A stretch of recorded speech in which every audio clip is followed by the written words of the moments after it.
What's up guys, I hope you are doing well. I am Veer, welcome to Study Lover. कितनी शानदार बात बोली गई यहाँ पर धीरू भाई अंबानी जी के द्वारा। रिलायंस ग्रुप के फाउंडर थे ये, इनके द्वारा बोला गया कि meeting the deadline is not good enough, beating the deadline is my expectation. यानी कि कहने का मतलब ये है, अगर आप लोग कोई टारगेट बनाते हैं तो उस टारगेट तक पहुंचना ये मेरा टारगेट नहीं है, उसको बीट करना यानी कि ये मेरा टारगेट होता है। यानी कि जो भी टारगेट है उससे आगे निकलना मेरा डेली का टारगेट होता है। अगर आप लोग आज पढ़ाई कर रहे हैं और आज आप लोगों ने 4 घंटे पढ़ाई करी, तो कल का जो टारगेट होना चाहिए वो 4 घंटे नहीं होना चाहिए। नेक्स्ट जो डे का टारगेट होना है जो 4 घंटे 5 मिनट या फिर 10 मिनट ऐसे होना चाहिए। आज आप लोगों ने अगर राइटिंग की प्रैक्टिस की, अगर आप लोगों ने एक क्वेश्चन किया और उसमें आप लोगों ने 200 वर्ड लिखे, तो नेक्स्ट डे का जो टारगेट होना चाहिए वो कम से कम 210 वर्ड होना चाहिए। तो इनका कहने का मतलब ये है कि जो पुराने वाला टारगेट है, अगर उससे आप लोग डेली बस मीट करते रहेंगे तो आप लोग कभी बढ़ेंगे नहीं। अगर आप लोग बीट करेंगे उसको डेली, तो ही आप लोग आगे बढ़ पाएंगे। यानी कि डेली आप लोगों में कुछ ना कुछ इस तरीके की चीजें होनी चाहिए कि आपकी पर्सनैलिटी को इनहेंस करे। ये नहीं कि जहां पर आप रुके हैं बस वहीं पर ही रुक के रह जाए, तो शानदार तरीके से आप लोग आगे बढ़ते चले जाएंगे। डेली आप लोग मान लीजिए एक्सरसाइज आप लोगों को डेली करनी है, तो आप लोगों ने आज पुशअप किए, मान लीजिए आप लोगों ने 40 पुशअप किए, अगले दिन जो होने चाहिए वो 45 होने चाहिए या फिर 41 होने चाहिए। एक बढ़ना चाहिए जरूर, वो भले ही सेकंड बढ़े भले ही मिनट बढ़े, वो आप लोग अपने हिसाब से देखिए, पर लेकिन इंक्रीमेंट होना चाहिए चीजों में। वहां पर स्टेबल नहीं रहना, अगर स्टेबल रहेंगे तो जिंदगी भर वहीं पर ही आप लोग टिके रहेंगे। तो शानदार तरीके से आप लोग इंप्लीमेंट कर सकते हैं इसको अपनी लाइफ में। ओके, आज है जो मैप बेस्ड प्रैक्टिस आप लोग का है बुल्गारिया, जाकर मैप पे नहीं रहा है। कल फिर इसके बारे में हम लोग डिस्कस कर लेंगे। 4 सितंबर है, देख लेते हैं कौन कौन से द हिंदू के आर्टिकल हम लोग को डिस्कस करने हैं। काफी शानदार आर्टिकल है आप लोगों के सामने। यहाँ पर जो फर्स्ट आर्टिकल है, यहाँ पर यह बात की गई है आर्टिकल 44 के बारे में, यानी कि यूनिफॉर्म सिविल कोड के बारे में। तो यहाँ पर लॉ कमीशन ऑफ इंडिया के बारे में जो उन्होंने रिकमेंडेशन दी थी, जो उन्होंने पेपर लेके आए थे ड्राफ्ट यहाँ पर पब्लिक के सामने, उसी के बारे में डिस्कस किया गया। डिटेल में आर्टिकल को डिस्कस करेंगे। ये नीचे वाला आर्टिकल जो यहाँ पर है, ये बात की जा रही है एशियन गेम के बारे में। एशियन गेम आप लोगों को देखने को मिला, अलग अलग तरीके से परफॉर्मेंस यहाँ पर लोगों की निकल कर आई और टोटल हम लोगों ने 69 मेडल जीते। इसमें आप लोगों को देखने को मिलेगा जिस तरीके से कई सारे ऐसे गेम थे जो कि हम लोग पहली बार यहां पर खेले गए और हम लोगों ने उसमें गोल्ड जीता। ऐसे एक गेम का नाम है ब्रिज, ठीक है ना। आप लोगों को ये बताना है जिन्होंने जीता है उनका नाम बताना है। कल ही क्वेश्चन की वीडियो में मैंने डिस्कस किया है डिटेल में, और जैसा कि मैंने आप लोगों को बताया था कि देखिए सारे क्वेश्चन आप लोगों के लगभग कवर हो जाएंगे आने वाले टाइम में वीडियो में, जो कि हम लोग क्वेश्चन की वीडियो डिस्कस करते हैं। तो ये तमाम बातें आप लोग वहां पर जाकर देख सकते हैं, प्रैक्टिस वहां पर साथ साथ में आप लोग करके चल सकते हैं। अभी यहां से 2-3 क्वेश्चन आप लोग बताइए। सबसे पहला तो आप लोगों को ये बताना है जो नेक्स्ट टाइम जो एशियन गेम है वो कहां पर होने वाले हैं। ये सारी बातें मैं बता चुका हूं यहां पर आप लोगों को ऑलरेडी। पहला तो आप लोगों को ये बताना है कि नेक्स्ट टाइम गेम कहां पर होने वाले हैं। जो अभी जो ब्रिज गेम जो फर्स्ट टाइम 2018 के एशियन गेम में जो यहां पर ये लेके आए थे हम लोग, वो वहां पर जो दो इंडियन के पेयर ने वो जीता है, उनका आप लोगों को नाम बताना है नीचे कमेंट बॉक्स में। इसके अलावा सबसे शानदार बात आप लोगों को देखने को मिलेगी, हमारे खिलाड़ी अमित पंघाल ने एक ऐसे इंसान को हराया जो कि ओलंपियन थे, यानी कि ओलंपिक में गोल्ड मेडलिस्ट थे, उनको यहां पर हराया है। आप लोगों को यह बताना है अमित पंघाल जो है वो किस गेम से रिलेटेड है। यह भी आप लोगों के लिए क्वेश्चन हो गया। एक क्वेश्चन आप लोगों को यह बताना है, एक यंगेस्ट एक बच्चा भी जीत कर आया है यहां पर गोल्ड मेडल, आप लोगों को उसका नाम बताना है, ठीक है। ये सारे क्वेश्चन आप लोगों से किसी न किसी तरीके से पूछे जा सकते हैं। इसके अलावा आप लोगों को यह बताना है कि ये हमारे जो से हाईएस्ट मेडल आए हैं यहां पर 69, इससे पहले सेकंड हाईएस्ट मेडल हम लोगों ने कौन से गेम में जीते हैं। ये सारी चीजें मैं ऑलरेडी आप लोगों को पढ़ा चुका हूं, ये सारे आप लोग जाकर देखेंगे तो आप लोग समझ पाएंगे। इसके अलावा आप लोग यहां पर एक और छोटा सा क्वेश्चन बता सकते हैं। देखिए अभी 2018 चल रहा है, इसके अलावा 2022 में अभी हम लोग को ओलंपिक देखने को मिलेंगे। ओलंपिक के बारे में आप लोगों को यह बताना है कि नेक्स्ट ईयर के ओलंपिक कहां पर होने वाले हैं। इसके अलावा एक क्वेश्चन आप लोगों के लिए यह है कि जो यहां पर हमने अभी 15 गोल्ड मेडल जीते, इसके अलावा ऐसे कौन से एशियन गेम है जिनमें हमने 15 गोल्ड मेडल जीते। ये काफी इंपॉर्टेंट है। इसके अलावा आप लोगों को यह बताना है कि हमारी कंट्री में जो यहां पर टॉर्च बियरर थे, एक तो ओपनिंग सेरेमनी में और दूसरा क्लोजिंग सेरेमनी में, जो हमारी कंट्री की साइड से जो यहां पर फ्लैग बियरर, टॉर्च बियरर नहीं फ्लैग बियरर, जो झंडा लेकर चले ओपनिंग सेरेमनी में और क्लोजिंग सेरेमनी में, उन दोनों के नाम आप लोग बताना है और कौन कौन से गेम से रिलेटेड है वो भी आप लोगों को बताना है। ये सारे तमाम क्वेश्चन के आंसर और इससे बहुत कुछ ज्यादा बहुत शानदार तरीके से कंपेयर करके यहां पे पढ़ाया था आप लोगों को। जाकर आप लोग वीडियो को देखिएगा और कमेंट बॉक्स में सारे आंसर मुझे आप लोगों को बताने हैं, क्योंकि क्वेश्चन इन्हीं से पूछे जाएंगे और आप लोग बोलेंगे कि पढ़ाया नहीं गया। सब कुछ पढ़ाया जा चुका है, बस आप लोगों को थोड़ा सा रिविजन करने की जरूरत है और प्रैक्टिस करने की जरूरत है। एक तो बात यह कि, और दूसरा आप लोगों से एक सजेशन लेना है, थोड़ा सा ध्यान से सोच के समझ के सजेशन आप लोगों को देना है। वो क्या है सजेशन? ये है यहाँ पर देखिए, शाम को जो आप लोग क्वेश्चन की वीडियो आती है उसमें जो है मुझे थोड़ा कंफ्यूजन ये हो रहा है, उसमें अगर क्वेश्चन का लेवल अप करता करता हूं तो जो बच्चे हैं एसएससी की तैयारी कर रहे हैं या फिर दूसरे छोटे एग्जाम की तैयारी कर रहे हैं उनको प्रॉब्लम होने लगती है। अगर लेवल डाउन करता हूं तो जो यूपीएससी की तैयारी कर रहे हैं या फिर पब्लिक सर्विस कमीशन स्टेट की तैयारी कर रहे हैं या फिर दूसरे एनडीए या फिर सीडीएस की तैयारी कर रहे हैं तो उनको प्रॉब्लम होने लगती है लेवल डाउन करते ही। पर तो मुझे आप लोग ये बताइए कि जो क्वेश्चन मुझे रखने हैं आप लोगों को ये चाहिए दोनों अलग अलग वीडियो बनाऊं मैं, पहली तो बात ये, या फिर उसी वीडियो में मैं मर्ज कर दूं दोनों तरीके के क्वेश्चन एक ही वीडियो के अंदर। क्योंकि देखिए आप लोगों को एक बात तो समझ में आती होगी कि देखिए कई बार क्वेश्चन का लेवल काफी अप डाउन हो जाता है, देखने को मिलेगा एग्जाम्स में भी। तो आप लोग ये बताइए यूपीएससी की मैं अलग वीडियो बनाऊं और यहां पर जो छोटे एग्जाम आप लोग लेकर चलते हैं उनके लिए मैं अलग वीडियो बनाऊं। तो आप लोग अगर ये चाहते हैं तो आप लोग नीचे कमेंट बॉक्स में मुझे बता सकते हैं कि किस तरीके से आप लोग चाहते हैं। कई दिनों से मेरे माइंड में कंफ्यूजन चल रहा है, मैं सारे कमेंट पढ़ूंगा, उसके बाद में जो मैं एनालिसिस निकालूंगा उसके बाद में आप लोगों को बताऊंगा कि आगे क्या करके चलना है। क्योंकि मैं चाहता हूं कि आप लोगों को ज्यादा से ज्यादा फायदा हो और आप लोग परेशान न रहे चीजों को लेकर, ठीक है। कई बार क्वेश्चन का लेवल बढ़ाना पड़ता है और अच्छा लेवल हो जाता है तो देखिए, पर लेकिन बात ये नहीं है कि आप लोग चाहे एसएससी की तैयारी करें चाहे यूपीएससी की तैयारी करें, एक बात तो आप लोगों को माननी पड़ेगी, यूपीएससी में कई बार ऐसे क्वेश्चन पूछे जाते हैं जो कि पता भी नहीं होता है कि ऐसे क्वेश्चन पूछे सकते हैं और छोटे एग्जाम में भी ठीक ठाक क्वेश्चन आ जाते हैं कई बार। तो आप लोग ये बताइए कि अलग अलग दो वीडियो चाहिए जिसमें अलग तरीके से स्टेटमेंट बेस्ड क्वेश्चन कंप्लीटली रहेंगे उसमें एक वीडियो में, और दूसरी में यहां पर सिंगल क्वेश्चन के रहेंगे आप लोगों को देखने को मिलेगा। यानी कि एक क्वेश्चन रहेगा नीचे 4 ऑप्शन रहेंगे और दूसरी वीडियो में पूरा स्टेटमेंट बेस्ड क्वेश्चन रहेंगे, 3-4 स्टेटमेंट रहेगी, नीचे आंसर रहेंगे उस तरीके से। तो दो अलग अलग वीडियो चाहिए या आप लोग एक ही वीडियो में चाहते हैं, आप लोगों को देखना पड़ेगा। क्योंकि आप ही लोग जल्दी इरिटेट हो गए फिर नीचे कमेंट बॉक्स में बताते हैं कि सर ये हो गया वो हो गया, ठीक है। तो ये आप लोगों को बताना। बाकी के ये जो वीडियो है यहाँ पर एशियन गेम वाली, इसका लिंक नीचे प्रोवाइड करा दूंगा, आप लोग क्वेश्चन के आंसर देने हैं सारे। आगे बढ़ते हैं। जो नेक्स्ट यहाँ पर आर्टिकल है, ये वाला जो आर्टिकल है यहाँ पर, ये है बेमिस्टिक के बारे में। इस पर हम लोग नजर डालेंगे कि क्या क्या बातें डिस्कस की गई है। नेक्स्ट जो आर्टिकल है यहाँ पर आज की डेट में डिस्कस किया जा रहा है, ये बात की जा रही है, एक थोड़ा सा डिफरेंट तरीके का आर्टिकल है। बात ये की जा रही है कि देखिए अगर आज की डेट में आप लोग आपसे हर कोई चीज में सहमत हो रहा है, यानी कि अगर मैं आप लोगों को बोलूं कि आप लोगों को जो बात मैंने बोली आप लोग सब चीज में सहमत हो जाएं, तो इसका मतलब टाइम पास चल रहा है। यानी कि कहने का मतलब कहीं तो कोई प्रॉब्लम आती होगी ना जब पढ़ाता हूँ। ऐसी तो बात है नहीं कि सारी चीजें आप लोगों को एकदम क्लियर हो जाती होगी। तो डाउट आप लोग नीचे कमेंट बॉक्स में पूछते हैं ना, तो इसका मतलब ये है कि हाँ आप लोग मिलकर काम कर रहे हैं। अगर मैं आप लोगों को पढ़ाता चला जाऊं और आप लोग आंख बंद करके कोई क्वेश्चन का आंसर ही नहीं देना है, जो पढ़ा दिया बस पढ़ के साइड में हट गए, तो इसका मतलब क्या हो गया? इसका मतलब ये हो गया कि आप लोग पढ़ाई नहीं कर रहे हैं। ये एक्चुअल में रियलिटी है। ये आप लोग अपनी रिलेशनशिप में भी इंप्लीमेंट कर सकते हैं। अगर आप लोगों की रिलेशनशिप है या आप लोगों को कोई भी घर में आप लोगों की हर एक बात पर अगर कोई आदमी सहमत हो रहा है ना, तो इसका मतलब वो आदमी क्या कर रहा है? वो आदमी बस आप लोगों को एक तरीके से या तो अंधाधुंध आप लोगों को फॉलो कर रहा है या फिर एक तरीके से आप लोगों की बात में इंटरेस्ट ही नहीं रखता है। यानी कि कुछ तो बात होगी ना। अगर आप लोग मान लीजिए किसी सजेशन लेते हैं तो वो बोले कि हाँ सही है, कोई भी सजेशन मांग लो बोलता है सही है, जैसे कर लो ऐसे ही कर लो यार, ठीक है। तो इसका मतलब ये है वो इंटरेस्टेड ही नहीं है आपकी बातों में। अगर कोई ठीक आदमी होगा वो क्या करेगा? रुकेगा और आप लोगों को बोलेगा भैया ये सही है ये गलत है, यहां से इस तरीके से आप लोग चूज करके चलो। तो नॉर्मली ऐसा आप लोगों को ये इसी तरीके की हमारी डेमोक्रेसी होती है।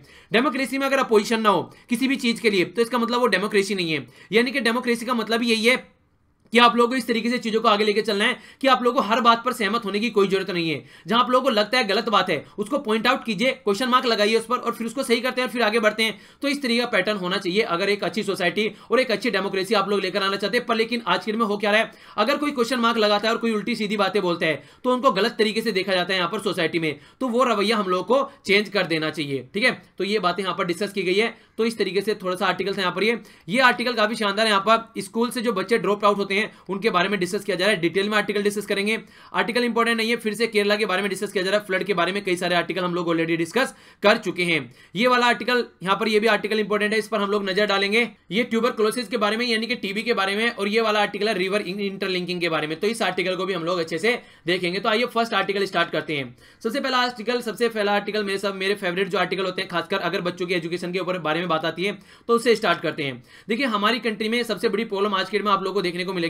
अगर बात करें लड़का या फिर लड़की की, या इसके अलावा बात करें हम लोग कुछ ऐसे लोग, जैसे कि अगर हम लोग रिलीजन के पॉइंट ऑफ व्यू से भी देखें या फिर आप लोग कम्युनिटी के पॉइंट ऑफ व्यू से भी देखें या फिर आप लोग अमीरी गरीबी के पॉइंट ऑफ व्यू से देखें, तो अलग अलग सोसाइटी में आप लोगों को अलग अलग एरिया से यहाँ पर लोग जो हैं पढ़ते हुए नजर आएंगे। यानी कि जिसके पास में सारे रिसोर्सेज हैं वो तो अच्छी कोचिंग ले लेगा जाकर, वो तो अच्छे स्कूल में एडमिशन ले लेगा जाकर, पर लेकिन जिनके पास में रिसोर्सेज ही नहीं है, एक टाइम की रोटी मिल रही है दूसरे टाइम का पता नहीं है रोटी मिलेगी भी या नहीं मिलेगी। आप लोग पीछे देख सकते हैं इनकी घर गृहस्थी है, सड़क पर बैठे हुए हैं और यहाँ पर बच्चे देख सकते हैं बिल्कुल रोड पे बैठ के पढ़ाई कर रहे हैं। जिनको यहाँ पर बिल्कुल भी ऐसा कुछ है ही नहीं है जिनके पास में, वो पढ़ाई कैसे करेंगे, उनकी जिंदगी कैसे चलेगी? तो उसी के बारे में आर्टिकल यहाँ पर डिस्कस किया जाए। जो ड्रॉप आउट होता है बच्चा स्टार्टिंग के इनिशियल फेज में ही, वो काफी खतरनाक प्रॉब्लम क्रिएट करता है हमारी सोसाइटी में और गलत इंपैक्ट डालता है हमारी कंट्री के ऊपर भी। तो देखते हैं आर्टिकल में क्या क्या बातें डिस्कस की गई है। तो बोला गया कि आज की डेट में भी हम लोग 2018 में खड़े हैं और आज की डेट में भी जो स्कूल से जो ड्रॉप आउट होता है वो काफी स्केल पर है यहाँ पर आज की डेट में, जो कि हम लोग को कम करना चाहिए। और ये सबसे बड़ा देखने को मिलता है गांव वाले एरिया में, यानी कि जो हमारे गांव वाले एरिया होता है वहां पर जो ड्रॉप आउट है यानी कि जो बच्चे स्कूल छोड़ देते हैं वो काफी हाई लेवल का है। और इसके साथ में यहाँ पर SC ST और जो मुस्लिम कम्युनिटी है हमारी सोसाइटी में उनका भी ये ड्रॉप आउट काफी लार्ज स्केल पर आप लोगों को देखने को मिलेगा। यानी कि कहने का मतलब ये है कि कई सारे एरिया यहाँ पर बताए गए जिसके बेस पर यहाँ पर जो लोग हैं वो बच्चों को स्कूल में पढ़ने नहीं देते हैं, अलग अलग तरीके से यहां पर बातें निकल कर आती हैं। अगर 2011 के सेंसस से देखें तो 5 से 17 साल के जो बच्चे थे जो ड्रॉप आउट होते थे वो यहां पर 8.4 करोड़ लोग बच्चे थे यहां पर जो कि ड्रॉप आउट होते थे। काफी बड़ा आप लोग डेटा इसको बोल सकते हैं। अगर बात माने अकॉर्डिंग टू 2014 यानी कि 3 साल बाद में ministry of human resource and development के द्वारा बताया गया कि जो ड्रॉप आउट है वो बोला गया 6 से 13 साल के बच्चे, यानी कि 4 साल यहां पर घटा दी गई और 1 साल यहां पर नीचे से घटाई, 4 साल ऊपर से, तो टोटल मिलाकर ये वाला टाइम पीरियड लिया गया। इसमें 60 लाख बच्चे बोला गया कि 60 लाख बच्चे ऐसे हैं जो कि यहां पर ड्रॉप आउट होते हैं। देखिए ये तो एक तरीके से इतना ज्यादा रिडक्शन इन्होंने कर दिया, ये काफी एक तरीके से मिरेकल आप लोग बोल सकते हैं अगर 2011 के सेंसस के हिसाब से कंपेयर करें। पर लेकिन एक्चुअल में जो चीजें हैं वो यहां पर अब राइटर बता रहे हैं कि इन्होंने भी कई तरीके यहां पर स्टडीज देखी और कई तरीके यहां पर इन्होंने एक तरीके से स्टडीज की और उसके बेस पर जो ये बात निकाल रहे हैं तो 6 से 18 साल के बच्चे, यानी कि इन्होंने क्या किया, इन्होंने 1 साल और बढ़ा दिया नीचे से घटा दी, तो एग्जैक्ट जो ये देख सकते हैं आप लोग 6 से 18 साल के बच्चे। हालांकि अगर राइट टू एजुकेशन की आप लोग बात करें, हमारी कंट्री में जो राइट टू एजुकेशन एक्ट है उसके हिसाब से हम लोग बात लेकर चलें तो वहां से जो बात की जाती है 6 से 14 साल के बच्चों के लिए फ्री एजुकेशन हम लोग प्रोवाइड कराते हैं। पर इन्होंने काउंट किया 6 से 18 साल के बच्चे, क्योंकि 18 साल से नीचे को भी यहां पर एक तरीके से बच्चा माना जाता है। तो जो वो संख्या निकल के आ रही वो आ रही 4.5 करोड़, यानी कि यहां पर 4.5 करोड़ बच्चे ऐसे हैं जो कि स्कूल से ड्रॉप आउट होते हैं। और ये लगभग जो हमारी कंट्री में कंप्लीट जो बच्चे हैं उनका 16% है, तो एक ह्यूज नंबर आप लोग बोल सकते हैं। यानी कि इतने बच्चे जिनको पढ़ाई नहीं मिल रही है, जो बच्चे स्कूल से बाहर हो जा रहे हैं, तो ये काफी खतरनाक लेवल पर सिचुएशन पहुंच सकती है। तो ये आप इसके बारे में एक तरीके सोचना पड़ेगा। और यहां पर देखिए ये तो 16% है अगर आप लोग देखें कंट्री के लेवल का। अगर बात करें यहां पर अलग अलग स्टेट की, उड़ीसा, उत्तर प्रदेश, गुजरात, इसके अलावा बिहार आप लोग देखने को मिला, मध्य प्रदेश, राजस्थान, वेस्ट बंगाल, यहां पे अलग अलग तरीके से आप लोगों को देखने को मिलेगा जो कि जो नॉर्मल नेशनल लेवल का हम लोग लेकर चल रहे हैं उससे हाई है यहां पर। यानी कि अलग अलग एरिया में अलग अलग तरीके से आप लोगों को बच्चे जो है स्कूल से बाहर निकलते हुए नजर आएंगे। रीजन भी कई सारे आप लोगों को देखने को मिलेंगे, अभी उनके बारे में हम लोग आगे बात करेंगे। अगर केरला, गोवा, सिक्किम, हिमाचल प्रदेश, तमिलनाडु के बारे में बात करें तो नेशनल का जो एवरेज है उससे कम है, यानी कि यहां पे जो ड्रॉप आउट होता है वो थोड़ा कम होता है अगर दूसरे स्टेट के कंपेयर में हम लोग देखें। जैसे कि हम लोगों ने अभी उत्तर प्रदेश, बिहार और इन सब स्टेट्स के बारे में जाना। और इंटरेस्टिंग बात पता है क्या है, इंटरेस्टिंग बात यहां पर गुजरात देखिए, जिसको हम लोग काफी डेवलप्ड स्टेट मानते हैं, वो भी यहां पर पीछे नहीं है, वो भी यहां पर इसी लेवल में आप लोगों को पढ़ता हुआ नजर आएगा। तो कहने का मतलब क्या है, कहने का मतलब ये है कि जिस तरीके से बच्चों का ड्रॉप आउट हो रहा है यहां पर स्कूल्स में से, वो काफी खतरनाक साबित होगा आने वाले टाइम में। अगर आप लोग देखें तो मैटर ऑफ कंसर्न है, क्योंकि राइट टू एजुकेशन एक्ट हमारी कंट्री में आए हुए आप लोग को देखने को मिलेगा लगभग डेकेड हो चुका है, 10 साल के लगभग आप लोग देख सकते हैं, और अब तक यहां पर चीजों को ढंग से इंप्लीमेंट नहीं किया गया है। देखिए राइट टू एजुकेशन एक्ट की अगर बात करें तो इसके बारे में आप लोगों को इन्फॉर्मेशन रखनी है, क्योंकि क्वेश्चन आप लोगों को डायरेक्ट यहां पर पूछा जा सकता है, ठीक है, कि किस तरीके से है ये कैप्ट एक्ट कब पास किया गया। तो इस तरीके से आप लोग इसके बारे में कुछ इन्फॉर्मेशन रखते हैं, कौन सा आर्टिकल चेंज किया गया है यहाँ पर। तो अंडर आर्टिकल 21 ये आप लोगों को देखने को मिलेगा, जिससे बोला गया 6 से 14 साल के बच्चों को यहाँ पर राइट टू एजुकेशन की बात की गई, यानी कि फंडामेंटल राइट बनाया गया। और इंप्लीमेंट कब किया गया, इसको 2010 में इंप्लीमेंट किया गया, ठीक है। तो 2010 से लेकर 2018 में खड़े हैं, मिड 18 में, यानी कि 18 भी आधे से ज्यादा जा चुका है। और आज की डेट में हम लोग यहाँ पर 8 साल यानी कि एक डिकेड कंप्लीट होने वाला है, और आज की डेट में हम लोग ये नॉर्मल प्रॉब्लम को भी टैकल नहीं कर पा रहे हैं। तो कहीं ना कहीं कोई ना कोई प्रॉब्लम तो देखने को मिलेगी ही मिलेगी, ठीक है। तो राइट टू एजुकेशन के बारे में अगर आप लोगों से पूछे तो ये बात याद रखते हैं। एक क्वेश्चन और बताइए यहाँ पर, राइट टू एजुकेशन जो एक्ट है कौन से नंबर का अमेंडमेंट करके यहाँ पर इसको, मतलब कॉन्स्टिट्यूशनल अमेंडमेंट का नंबर आप लोगों को बताना है। जो right to education free compulsory education जो बच्चों के लिए हम लोग लेकर आए थे वो क्या थी, ठीक है, अमेंडमेंट बताना है। इसके अलावा अगर अलग अलग डेटा देखेंगे आप लोग, गांव में जो ड्रॉप आउट है वो ज्यादा नजर आएगा 17.2, अर्बन एरिया में जो आप लोगों को देखने को मिलेगा शहरी एरिया में ये 13.1 नजर आएगा। अगर इसके कंपेयर में अगर आप लोग बात करें गांव में बच्चों में डिफरेंस देखा जाए लड़का और लड़की में, तो जो लड़की है उनका ड्रॉप आउट ज्यादा है 18.3 और जो लड़के हैं उनका 16.3। अगर मुस्लिम कम्युनिटी की बात की जाए हमारी सोसाइटी में, चाहे गांव की बात कर लीजिए चाहे शहरों की बात कर लीजिए, यहां पर 24.1 और 24.7, यानी कि दोनों ही लेवल पर यहां पर हाई ड्रॉप आउट है। अगर गांव में भी देखें, गांव में भी इतना नहीं है। अगर देखा जाए, अगर गांव में यहां पर देखेंगे जो 17 है यहां पर 24 है, और जो यहां पर 13 है ये यहां पर ये भी 24 है। यानी कि मुस्लिम कम्युनिटी हमारी सोसाइटी में देखने को मिलेगा बहुत खस्ता हालत में है एजुकेशन के पॉइंट ऑफ व्यू से अगर देखा जाए। और और देखिए मेरे हिसाब से माने तो मैं सीधा सीधा ब्लेम करूंगा यहाँ पर जो यहाँ पर लीडर होते हैं, अलग अलग कम्युनिटी के जो लीडर निकल के आते हैं वो बहुत बड़ा रोल प्ले करते हैं, क्योंकि वो क्या करते हैं बस अपना, ये क्या करते हैं बस अपना पॉलिटिक्स देखते हैं, इसके अलावा कम्युनिटी पे कोई ध्यान ही नहीं रहता है, बस अपना इलेक्शन के लिए वोट मांगने जाते हैं और उसके बाद में फिर बल्ले बल्ले ये चीजें देखने को मिलेगी। इसके अलावा जो लो इनकम है या फिर जिनके पास में जमीन नहीं है या फिर मार्जिनल बहुत कम जमीन है या फिर इस तरीके से मार्जिनल फैमिली है, वो 99.3% जो आप लोगों को नजर आएंगे वो यही लोग नजर आएंगे, यानी कि गरीब तबका जो सोसाइटी का है, जिनके पास में फैसिलिटी नहीं है किसी भी तरीके से कोई काम करने की, वो तबका आप लोगों को नजर आएगा सोसाइटी का, जो कि यहां पर इस तरीके से यहां पर एजुकेशन को ले नहीं पाता है और ड्रॉप आउट हो जाता है। यानी कि कहने का मतलब यह है कि गरीबी जो है बहुत बड़ा रोल प्ले करती है, जिसकी वजह से यहां पर जो बच्चे हैं वो एजुकेशन नहीं ले पाते हैं। इसीलिए मैं आप लोगों को बार बार बोलता हूं, जब भी आप लोगों को टाइम मिले, जब भी आप लोगों को टाइम मिले, किसी भी चाहे वीक में आप लोग लगा लीजिए, महीने में टाइम लगा लीजिए, किसी ने किसी को पढ़ा दीजिए यार, बहुत बड़ा रोल प्ले हो गया। अब वो लोग बोलते हैं ना फी क्या पे करनी है, बहुत बड़ी फी होगी आप लोगों के लिए, इसलिए मैं कहता हूं चीजों को शेयर कर दिया कीजिए, या तो खुद पढ़ा दीजिए या खुद नहीं पढ़ाते हैं तो शेयर कर दिया कीजिए। और लाइक का जो टारगेट मैंने कल रखा था आप लोगों ने शानदार तरीके से क्रॉस कर दिया। लाइक करने से भी क्या फायदा होता है, ये ऑलरेडी सजेशन में आने लगती है, जो भी नेट चलाएगा उसको सजेशन में वीडियो दिख जाएगी, वो खुद भी देख लेगा कम से कम जाकर। तो ये भी एक तरीके से आप लोग इसी को एजुकेशन की जो मुहिम है उसको सपोर्ट कर रहे हैं आप लोग। और अपना लाइक का टारगेट आप लोगों को याद रखना है, आज का जो टारगेट है यहां पर यह 4600, ठीक है। कल आप लोगों का 4500 था, जो कि आप लोगों ने लगभग 5500 के करीब पहुंचा दिया, और भी ज्यादा है। और आज का आप लोगों का ये है, इसको लाइक करते ही याद करना है आज का आप लोगों का पढ़ाई का टारगेट क्या है, वो कनेक्टिविटी जरूर याद रखनी है। किसी को लग सकता है कि क्या फालतू की बातें कर रहा हूं, पर लेकिन इंप्लीमेंट करके देखिए, फायदा नहीं होगा तो बता देना, ठीक है। आगे जो बात करें यहां पर लड़कों की अगर बात करें तो वो उनसे यहां पर ड्रॉप आउट क्यों होता है, क्योंकि एक तरीके से बोला जाता है सप्लीमेंट जो वर्क की वजह से यहां पर, यानी कि घर में जो फैमिली की इनकम है बहुत कम है, तो बच्चों को ले जाया जाता है काम कराने के लिए, ताकि थोड़ा सा इनकम जो है ज्यादा बढ़ जाए। अगर लड़कियों को देखा जाए तो देखिए लड़कियों का ड्रॉप आउट क्या होता है काम के, घर के काम की वजह से, क्योंकि मैक्सिमम जो महिलाएं होती है घर में वो क्या करती हैं, बाहर काम करने चली जाती हैं, हस्बैंड के साथ में कमाने चली जाती हैं, तो जो बच्चियां होती हैं उनको घर का काम करने के लिए छोड़ दिया जाता है, घर संभालने के लिए।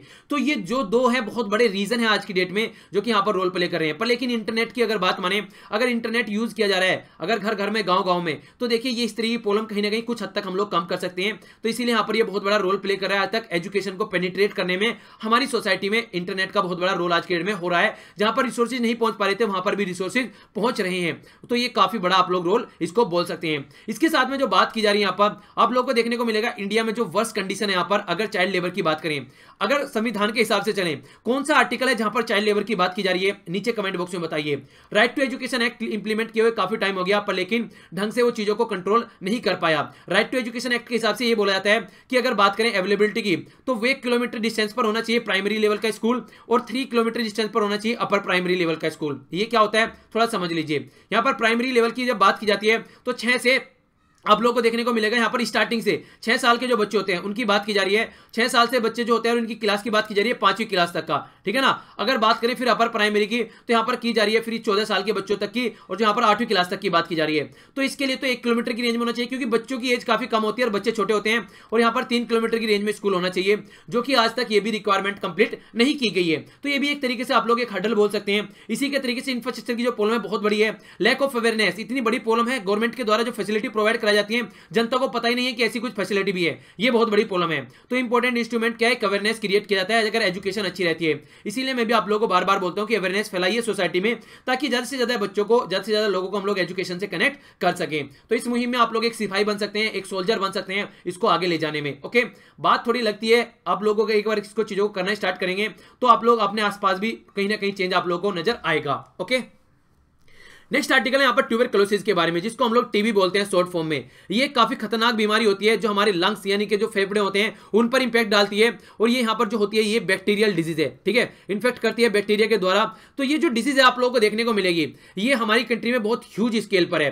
तो अभी जो यहाँ पर ये आर्टिकल है, ये आर्टिकल है इस मेडिसिन के बारे में। अब तक जो मेडिसिन दी जाती थी वो इंजेक्ट की जाती थी इंजेक्शन के द्वारा, पर लेकिन अब जो बात की जा रही है वो हम लोगों को नॉर्मली खानी है, यानी कि नॉर्मल मुंह से खानी है, उसको इंजेक्शन के द्वारा इंजेक्ट नहीं किया जाएगा। और मल्टी ड्रग रेजिस्टेंस जो टीबी आज की डेट में होती जा रही है, यानी कि क्या है ये कहने का मतलब ये है अगर किसी को टीबी की बीमारी है, उसको कोई ए दवाई दी जा रही है, तो वो इंसान उसको रेगुलर तरीके से नहीं ले रहा है, उसके बाद में छोड़ दे रहा है, ये बहुत बड़ा रोल प्ले करता है। फिर वो क्या करेगा, वो बीमारी हाई लेवल पर पहुंच जाएगी, ये ए जो दवाई है वो काम करना बंद कर देगी। अब बी लेवल की हाई डोज यहां पर जब आएगा, ए प्लस लेवल का आप लोग बोल सकते हैं, तब वो बीमारी पर इंपैक्ट डालेगा। फिर जब कुछ दिनों बाद अगर फिर से कोई लापरवाही बढ़ती जाती है या फिर दवाई में कोई प्रॉब्लम होती है, तो फिर ये और हाई लेवल पर पहुंच जाती है। तो ये इस तरीके से अलग अलग दवाई जो है मल्टी ड्रग रेजिस्टेंस यानी कि रोकने लगती है दवाइयों का इंपैक्ट पड़ने से। तो ये बात यहां पर बोली जा रही है। तो जो नई दवाई यूज करने के लिए यहां पर राइटर सजेस्ट कर रहे हैं बेडाक्विलिन, ठीक है ना। तो इस दवाई का आप लोग नाम याद रखेगा। और यहां पर यह सर्ट्रो, ठीक है। तो ये सर्ट्रो करके यहां पर एक कंपनी है जिसके द्वारा यहां पर ये दवाई बनाई जाती है। तो इसको यूज करने के लिए बोला जा रहा है। अगर यहां पर टीबी की बात करें तो आप लोग देखते हैं अलग अलग, ये ऐसा नहीं कि हमारी ही कंट्री में टीबी है, ऑल ओवर वर्ल्ड आप लोगों को नजर आएगी। एशिया में ह्यूज एरिया है, बात करें अफ्रीका में भी काफी बड़ा एरिया है, और यहां पर आप लोग देखते हैं, और यूएस से नॉर्थ अमेरिका यहां पर इन सब चीजों से बचा हुआ है। तो ये काफी बड़ा एरिया है जहां पर टीबी का इंपैक्ट आप लोग को देखने को मिलता है। तो यहां पर बात यह की जा रही है कि जो अभी दवाई बताई गई है, जैसे मैंने आप लोगों को बेडाक्विलिन बताई, यहां पर यह दवाई यूज करने के लिए बोला गया इंप्रूवमेंट करने के लिए ट्रीटमेंट को, खासकर मल्टी ड्रग रेजिस्टेंस जो टीबी हो चुकी है, यानी कि जो नॉर्मली जो दवाई है आज के डेट में उसको हमको लोगों को रिप्लेस कर देना चाहिए।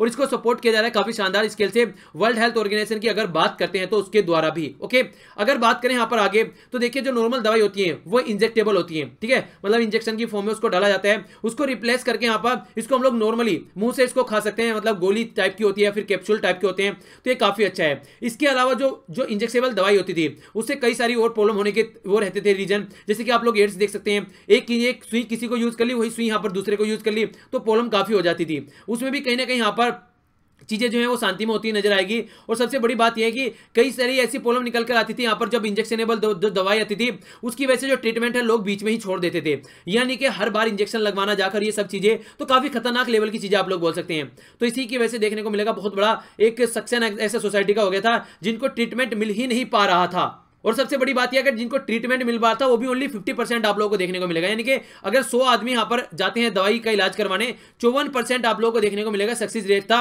बाकी के जो बच गए 46% वो यहां पर फिर भी बीमार ही रहते थे।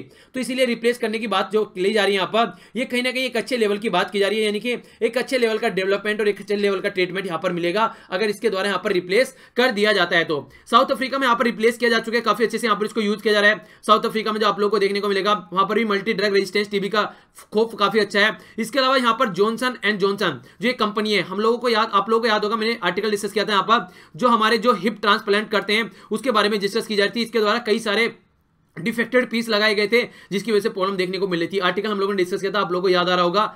तो यहां पर बात की जा रही है यही कंपनी जो पहले जो दवाई का प्राइस दिया करता था लगभग $750, अब उसको घटाकर यहां पर $400 करने के लिए तैयार है, और यहां पर डील जो है प्रोवाइड कराई जा रही है, यानी कि 50% लगभग रिडक्शन आप लोग यहां पर देख सकते हैं। तो यहां पर बोला जा रहा है कि अभी यहां पर इंप्लीमेंट करने की बात की जा रही है, यानी कि अफ्रीका में 450 से 700 के बीच में, और पहले जो दवाई का प्राइस था वो 900 था, जिसको घटा के यहां पर अब $400 कर दिया गया है। तो अभी जो बात की जा रही है, गवर्नमेंट को सजेशन दिया जा रहा है कि जल्दी से जल्दी हम लोग को यह दवाई यूज करनी स्टार्ट कर देनी चाहिए। आर्टिकल पढ़ के मुझे ऐसा लगा, देखिए इंपैक्ट डालेगा वो तो देखने को जो भी है इंपैक्ट डालता है, अगर अच्छी बात है, ऐसा लग रहा था जैसे कि दवाई को प्रमोट किया जा रहा है। ठीक है, चलिए जो भी है, अगर फायदा पहुंचा है और सस्ती दवाई मिल रही है तो ये काफी अच्छी बात आप लोग बोल सकते हैं। मतलब एक कहने का मतलब ये है कि जो मरीज है वो ठीक होना चाहिए, तो ये सबसे बड़ा हमारा मुद्दा होना चाहिए घुमा फिरा का। ओके, तो ये यहां पर दिख रहा है। नेक्स्ट जो बात करते हैं, ये बात की जा रही है रिवर इंटरलिंकिंग के बारे में। दो तरीके की रिवर आप लोगों को देखने को मिलेगी। एक तो आप लोगों को देखने को मिलेगी पेनिनसुलर रिवर, यानी कि वो रिवर जो कि मानसून के ऊपर डिपेंड करती है, खासकर साउथ इंडिया में आप लोगों को नजर आएगी। दूसरी आप लोगों को देखने को मिलेगी हिमालयन रिवर, यानी कि एवरग्रीन रिवर, जो कि ग्लेशियर पिघलते हैं और उसके बाद में जो रिवर निकल कर आती है, वो सारी यमुना गंगा जो आप लोग ऊपर देखते हैं, ये सारी यहां पर हिमालयन रिवर है। नीचे वाली पेनिनसुलर रिवर है जो कि यहां पर अगर मानसून अच्छा रहता है तो चलती है, उसके बाद में ये फिर हार मान के साइड में हो जाती है। ये वाली रिवर देखने को मिलेगी। तो ऊपर वाली रिवर जो है यहाँ पर, यानी कि ये वाली जो रिवर है हिमालयन वाली रिवर, इनको कनेक्ट करने की बात की जाती है कई बार जो सदर्न एरिया की रिवर है उनके साथ में। और लगभग ऐसे 29 या फिर 30 आप लोग प्रोजेक्ट बोल सकते हैं हमारी कंट्री में ऐसे हैं जो कि रिवर इंटरलिंक करने की बात की जा रही है। और इससे क्या क्या नुकसान यहां पर हो सकते हैं, ये बात यहां पर राइटर बता रहे हैं। फायदे होंगे पर लेकिन नुकसान भी बहुत सारे देखने को मिलेंगे। नुकसान के बारे में बात की जा रही है, और आखिर नुकसान के बारे में अभी क्यों बात की जा रही है, क्योंकि केरला में आप लोग ऑलरेडी त्रासदी देख चुके हैं। तो अगर ढंग से चीजों को इंप्लीमेंट नहीं किया गया तो ऐसी और भी बातें देखने को मिल सकती है। तो बात की जा रही है यहां पर नेशनल रिवर लिंक के बारे में। अगर यहां पर इनको ढंग से इंप्लीमेंट नहीं किया जाता है तो नॉर्दर्न रिवर की इंडिया को नॉर्मली बात किया जा रहा है कि देखिए उनको इंप्लीमेंट किया जाए ताकि सदर्न रिवर की भी यहां पर एक फ्लो अच्छा बनने लगे। पर लेकिन अगर रिवर को इंटरलिंक किया जाएगा, जो मेन रिवर है उसमें पानी का फ्लो कम होगा। इसके अलावा जितना फ्लो अच्छा रहता है उतनी उसकी जो, जैसे आप लोग देखते हैं सिल्ट वगैरह लेके आती है, उनकी कैपेबिलिटी अच्छी रहती है। डेल्टा में जाकर जब वहां पर गिरती है, जैसे अगर आप लोगों को बोला जाए, अगर हम लोग अपनी बात करें अपनी कंट्री की रिवर के बारे में, तो कुछ तो आपको वेस्ट फ्लो रिवर नजर आएंगी और कुछ आप लोगों को ईस्टर्न फ्लो रिवर नजर आएगी। यहाँ पर बे ऑफ बंगाल आप लोग देखते हैं, तो यहाँ पर जो बे ऑफ बंगाल में डेल्टा बनाया जाता है, कई सारी रिवर यहाँ पर डेल्टा बनाती हैं। तो जो डेल्टा बनाती है वो भी बहुत बड़ा एक तरीके से अच्छा प्रोडक्टिव एरिया होता है यहाँ पर, अगर इकोनॉमी के पॉइंट ऑफ व्यू से देखें तो। अगर यहाँ पर अगर पानी कम होगा तो ढंग से वो काम नहीं कर पाएंगे जो नेचुरल उनका काम होता है, तो उसकी वजह से भी प्रॉब्लम देखने को मिलेगी। इसके अलावा जो फर्टाइल डेल्टा होता है, जो मैंने अभी आप लोगों को बताया, वो कम होता चला जाएगा और लगभग 160 मिलियन जो लोग यहाँ पर इससे इंपैक्ट होने वाले हैं अगर ऐसी चीजें चलती रही तो। 29 या लगभग नियरली 29 या फिर 30 आप लोग बोल सकते हैं, लगभग यहाँ पर 10,000 यानी कि 9,600 किलोमीटर का एरिया और लगभग यहाँ पर 245 ट्रिलियन वाटर को बात की जा रही है। ये यहाँ पर रिवर इंटरलिंक प्रोजेक्ट लगाने की बात की जा रही है जिसे ट्रांसफॉर्म किया जाएगा। बात किया जा रहा है गंगा के रिवर में जो फ्लो है 24% कम हो जाएगा।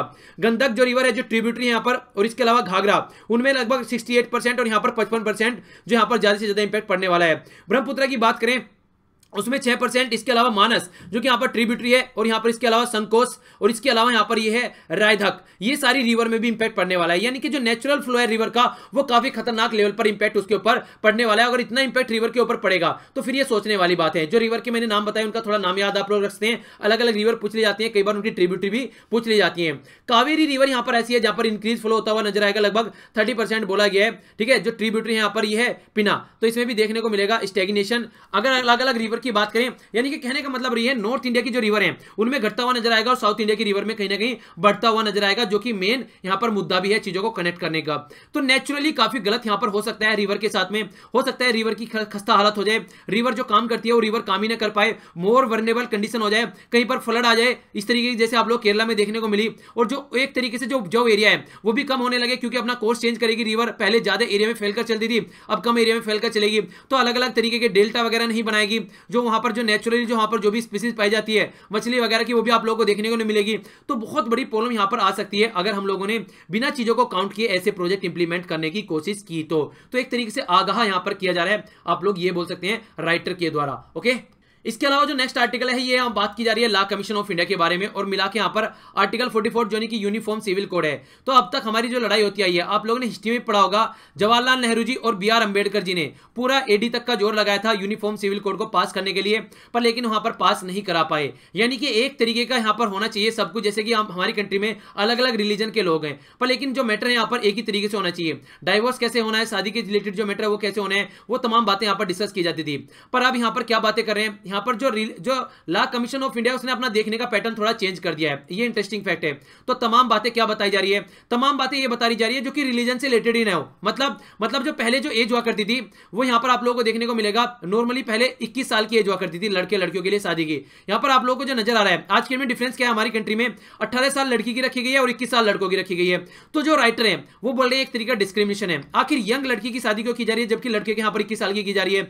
तो ये डिफरेंस हम लोग खत्म करना चाहिए, यानी कि दोनों की एज होनी चाहिए, या तो 18 रख लीजिए या फिर 21 रख लीजिए, जो भी आप लोगों को सुटेबल लगे वो एज रख लीजिए। इसका रिलीजन से कोई मतलब नहीं है। ठीक है, तो कहने का मतलब क्या है, कहने का मतलब यह है कि जो जेंडर बायस जो चीजें हैं सोसाइटी में उनको हम लोग अलग हटा सकते हैं। कम से कम अगर रिलीजन पे हम लोग उंगली न डालें जिसकी वजह से प्रॉब्लम निकल के आती है, तो जेंडर बायस जो चीजें हम लोग उनको साइड में कर सकते हैं। यानी कि कुछ ऐसी चीजें जो कि सोसाइटी में अनइक्वलिटी लेके आती है, बच्चों को लेकर अगर ट्रीटमेंट की बात आती है उसके ऊपर फोकस दिया जा सकता है। जैसे आप लोग देखते हैं लेप्रोसी यानी कि कुष्ठ रोग के लिए हम लोगों ने आर्टिकल डिस्कस किया था।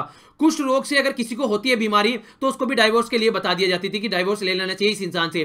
तो वो सारी चीजें हटा सकते हैं यहाँ पर। यानी कि डाइवोर्स के जो दूसरे रीजन है जिनका रिलीजन से कोई मतलब नहीं है, बीमारी किसी को भी हो सकती है, हिंदू मुस्लिम सिख ईसाई जैन, तो यहाँ पर ऐसी चीजों को हम लोग फोकस देकर चलना चाहिए। तो लॉ कमीशन ऑफ इंडिया ने यहाँ पर एक पूरा पैटर्न यहाँ पर चेंज करने की बात की जा रही है, और यहाँ पर हाई कोर्ट ने और सुप्रीम कोर्ट ने भी यही बात बोली कि देखिए ऐसी बातें आप लोग पहले क्यों नहीं सोच पाए। यानी कि अगर यहां पर जो यूनिफॉर्म सिविल कोड है अगर उसमें हम लोग उंगली न करें, अगर हम लोग उसको साइड में करते रहें और हम लोग फोकस देकर उस पर चलें जो कि यहां पर असलियत में है, जो रियलिटी में इंप्लीमेंट किया जा सकता है, यानी कि जेंडर डिस्क्रिमिनेशन जो किया जा सकता है उसको साइड में हटाकर चलें, तो ये एक अच्छा एरिया से हम लोग इंप्लीमेंट करके चल सकते हैं। और जहां पर रिलीजन के बारे में बार बार जो डिबेट होता है वो भी साइड में हट जाएगा।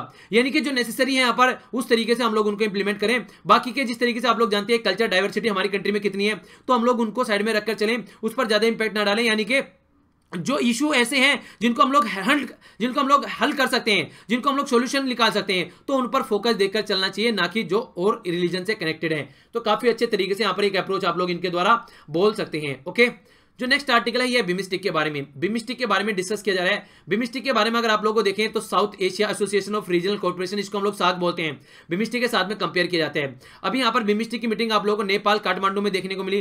कई तरीके की बातें की गई, रीजनल कनेक्टिविटी, टेररिस्ट एक्टिविटी को रोकने के लिए, इसके अलावा एक दूसरे के साथ में कोऑपरेट करने के लिए, डिजिटल कनेक्टिविटी की बात यहाँ पर की गई, रोड जो हाईवे से द्वारा कनेक्टिविटी बनाने की बात की गई। तो तमाम बातें यहाँ पर डिस्कस की गई।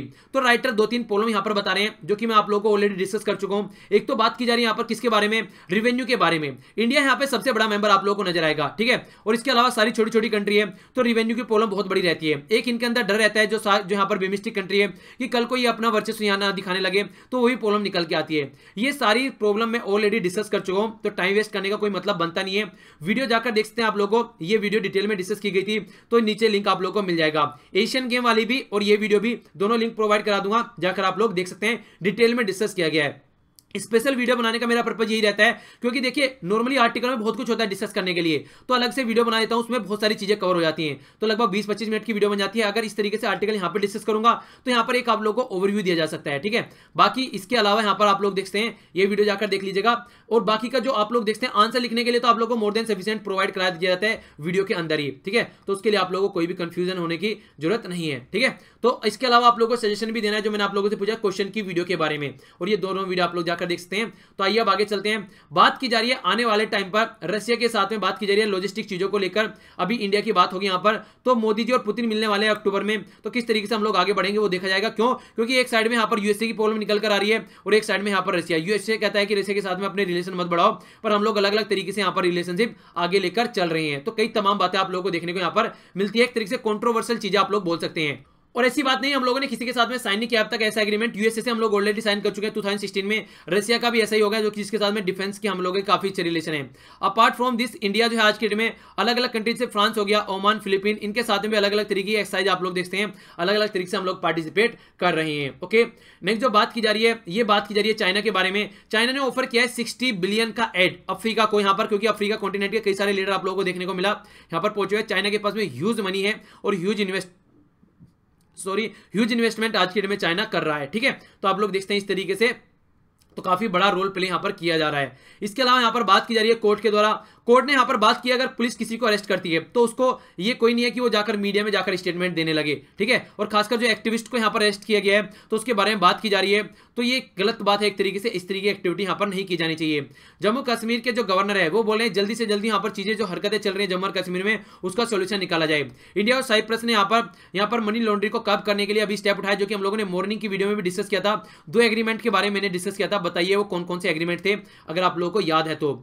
ऑयल का प्राइस बढ़ता हुआ जा रहा है और रुपये का प्राइस यहां पर आप लोग देखते हैं खस्ता हालत होती जा रही है, तो और भी लेवल पर पहुंच गया है, 71 से भी ऊपर चला गया है।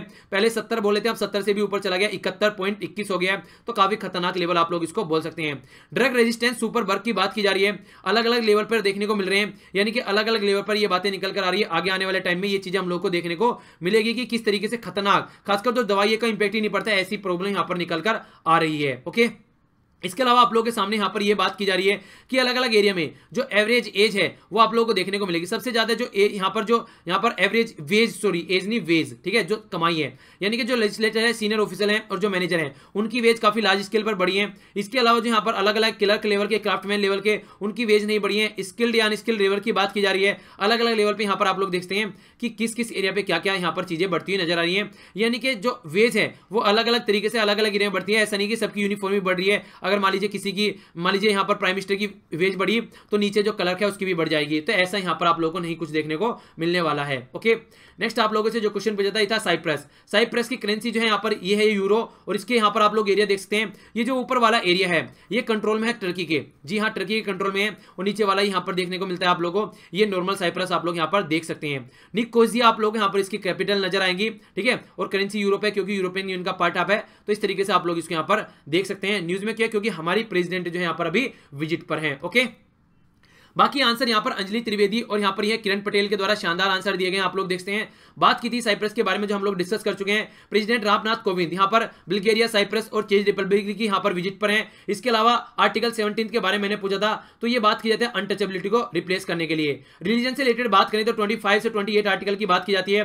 रोहिंग्या लगभग 40,000 हमारी कंट्री में है, और बाकी इन आंसर के बारे में हम लोग अभी आगे देखते हैं। तो यहां पर आंसर है आप लोगों के सामने ये देख सकते हैं यहाँ पर पहले का आंसर, पहले का है यहाँ पर सी और दूसरे का है यहाँ पर ए। ठीक है, तो ये हिंदी में है और ये इंग्लिश में है। आज के जो क्वेश्चन है आप लोगों के सामने ये है क्वेश्चन। ठीक है, तो क्वेश्चन को पढ़िएगा और आंसर दीजिएगा। और देखिए जिस तरीके से आप लोगों से मैंने सजेशन मांगा है, सजेशन जरूर दीजिएगा। जो भी सजेशन है, यानी कि सामने वाली वीडियो के साथ में आप लोग क्या करना चाहते हैं उसका सजेशन जरूर दीजिएगा। टारगेट है लाइक्स का आज आप लोग कंप्लीट करना है। इसके अलावा आंसर जरूर दीजिएगा जो भी पूछे गए हैं, और वीडियो के लिंक दोनों आप लोगों को नीचे मिल जाएंगे, जाकर आप लोग देख सकते हैं। आज के लिए इतना ही, मिलता हूं नेक्स्ट लेक्चर में। आसपास सफाई रखिए, पानी और पेड़ पौधों को सेव कीजिए, जब भी टाइम मिले किसी को जरूर पढ़ा दीजिए। आज के लिए इतना ही। Thanks lot for listening. जय हिंद।